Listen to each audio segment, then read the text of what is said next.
Michael Dorn has appeared in a lot of the Star Trek video games. But what you may not have known is that he's also been in a lot of non-Star Trek video games. Well, Vic had a chance to sit down with Michael Dorn to find out all about his illustrious video game career. We're at the Museum of Flying in Santa Monica, California, and I'm standing with Lieutenant Commander Worf, otherwise known as Michael Dorn. How are you doing, Michael? Good. How are you doing? Great. Thanks for joining us here pleasure. today. This is really cool. I understand that you're a fan of flying. Oh, yes. Yes, I started when, back in 1988. There was a writer's strike at the time, and I had 5 months to do nothing, so I decided to try my hand at flying. Always wanted to fly, so. You ended up on Star Trek: The Next Generation. Yes. How did that come together? We just said, you know, they wanted to play Worf, Klingon, and I was a fan of the original show, so I knew what they wanted. When it happened, although it was a nice deal, and I told myself I would love to work on the show, it wasn't like, oh my God, if I don't get this job, it's going to be the end of the world. You've done all kinds of animated series, and you've also done a lot of voice work for games. Yes. Did you have an idea when you started out as an actor that you'd have such a diverse sort of multimedia career like this? Gosh, no. I mean, who knew when I started out that you know, the internet would be as big as it is? The only thing I was concerned about was, you know, having a career in voiceovers. But I got to say it once again, it's Worf that's given me this opportunity to be the voices and all these things. I want to talk a little bit more about video games. Okay.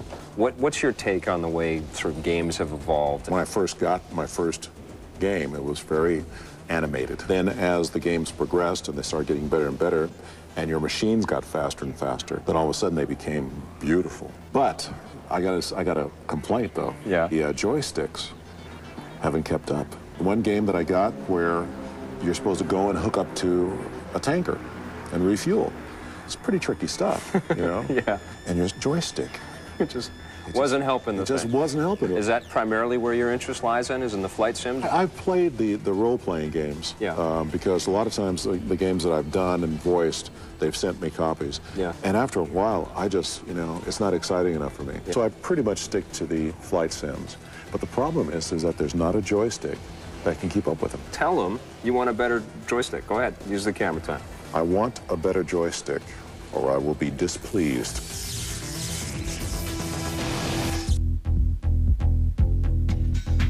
Today on Question of the Week, Terry from Mobile, Alabama asks, what was the first split-screen multiplayer game? The first split-screen multiplayer game is actually Spy vs. Spy, a game that appeared on the Commodore, the Sega Master System, and the Nintendo Entertainment System. It's different than what we usually consider a split-screen multiplayer game, where you'll have a split screen and you're racing against another person. A Spy vs. Spy, you were either on the top or the bottom of the screen, and you were either trying to blow up, stab, shoot, or electrocute your enemy. And that was the first multiplayer split-screen game.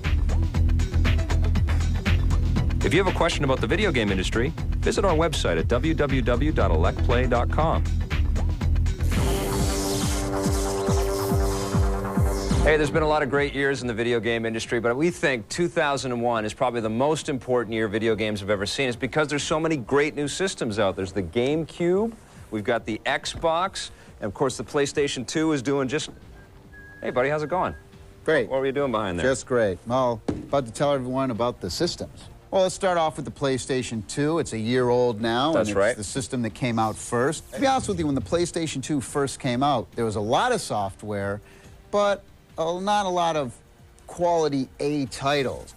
Here we are a year later, and let me tell you something. The games that are coming out for this are the best games on the market this year, in my opinion. Well, they're definitely some of the best games that you can get. Grand Theft Auto 3, Gran Turismo 3, Jak and Daxter from Naughty Dog. Awesome game. Well, some of my favorites are definitely Ico, Grand Theft Auto 3, like Vic mentioned. Yes. Devil May Cry. Devil May Cry is classic as well. Spy Hunter. Spy It's a Hunter. great game. So let's move on to the Nintendo GameCube then. It's got, you know, cleaner visuals in the PlayStation 2. The rendering engine's a little beefier. and it has a little more horsepower than the PlayStation 2. Up front, I think as a lot of people know, the games are skewed more towards a younger audience. Nintendo's sticking with that philosophy. This is the only system that won't play DVD movies, but it's also the smallest and cutest system. It looks like a little lunch kit, but, you know, nothing wrong with that. That's a market out there that exists in video games, and Nintendo knows that market, and they're sticking to it. What do you think about some of the games that you'd recommend that people look at for the Nintendo GameCube? Well, really, to be honest, I would recommend one game. The Star Wars game is worth buying the system for. I like the Rogue Leader game the best on GameCube. Yep. I really like Super Monkey Ball. I like Wave Race Blue Storm a lot as well. I think that's really fun. The least amount of games are going to be available for the Nintendo GameCube, because Nintendo's always had a thing of quality over quantity. I think that there's going to be a lot of really good Nintendo first-party games in 2002. Objection, speculation. We hope. EP's look at the System Wars continues after this. Be a winner.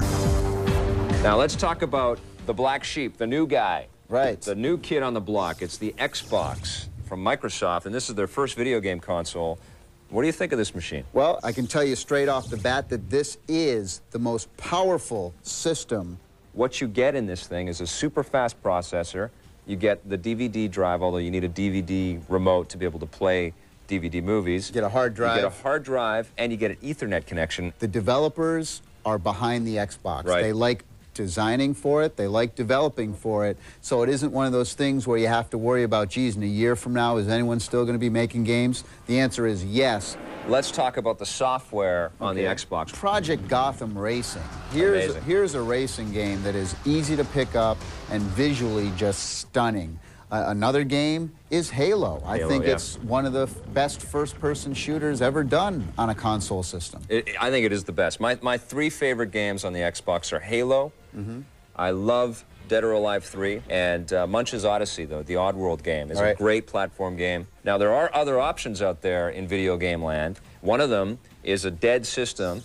It's the Dreamcast from Sega. First and foremost, the Dreamcast is really getting recognized out there as a great sports game machine, and it's got great Sega sports games on it, like Tennis 2K2, NBA 2K2, NFL 2K2, and then there's also some really unique titles out there, like Jet Grind Radio, and I like Shenmue. Shenmue is very cool as well. Echo the Dolphin was a beautiful game. Very cool looking game. And then there's Seaman, where you actually talk to a character on screen. We didn't like that game that much, but a lot of people do. It is a very good system if you're on a budget and you want to pick up a bunch of games. Now, there's also a brand new portable on the scene. It's the Game Boy Advance from Nintendo. Some of my favorite games for this system are Spider-Man, which is a great I love game. that game. And some of Namco's museum stuff, where you play the old Galaga and Galaxian and Miss Pac-Man all on the same cart. Surprisingly, Tony Hawk is on this system as well, and Tony Hawk 2 is awesome on the Game Boy Advance. I love that. To me, the coolest thing, too, is that you can actually play all of the old Game Boy games on the system. The only problem that we both have with the Game Boy Advance is that the screen is dim, and there's lots of places where you can't see what's happening. Let's wrap this up, because people want to know what we would recommend. For me, I like the PlayStation 2, I like the Xbox in second place, and the Nintendo GameCube third. But that being said, the GameCube is the one to get if you're looking into a family gaming situation for your younger kids. I agree with you that the PlayStation 2 has the most games this year, Tommy, but I'm going to have to recommend that people, if they don't have a video game system, they should go into the Xbox. I'm going to push people to the Xbox because this is the system with the most promise. What would you put in second? PlayStation 2. The PlayStation 2's library right now is unbelievable. One last thing I'd like to say is that really, no matter what system you buy, you're going to have a great time, because there's going to be great games. And a lot of the better games are going to be available on all three platforms. You can't lose. There's tons of great games. That's right. So go have fun.